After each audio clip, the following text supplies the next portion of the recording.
As the lawyer who works with the Indian Constitution, both in a practical sense in court, as well as thinking and writing about the Constitution, the impact that Dr. Ambedkar has had on my thought and my work has been of a profound degree.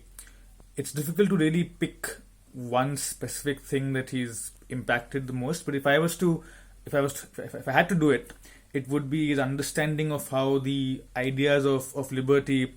equality, and fraternity are all linked as three pillars in a trinity. This is something that he says in his last speech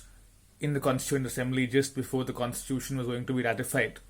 and he makes this very important point that that liberty, which is the freedom that individuals have from state interference, that's one pillar. Equality, which is the right to be treated in a non-discriminatory way by the state, is the second pillar. And then he says that fraternity is that bridge that links these two, because unless you inculcate these values of liberty and equality in daily life, that is in the horizontal sphere, in the relationship between individuals, and not simply between individuals and the state, both liberty and equality will be left unfinished. So what Ambedkar understood was that the purpose of the Indian Constitution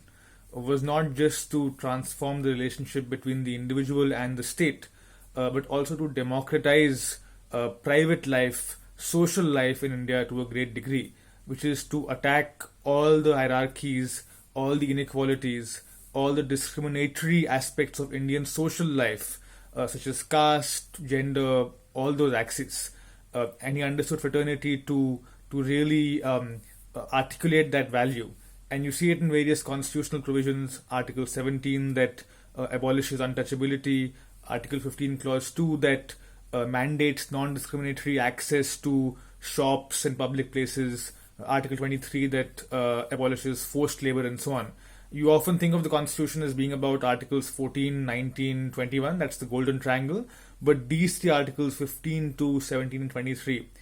are an equally golden triangle that talk about the importance of constitutionalism and constitutional values as something that applies in daily life, in our daily activities with each other, and not just an equation between the individual and the state. That's been, for me, the most fundamental impact of Ambedkar's thought in how I understand the Constitution and the work that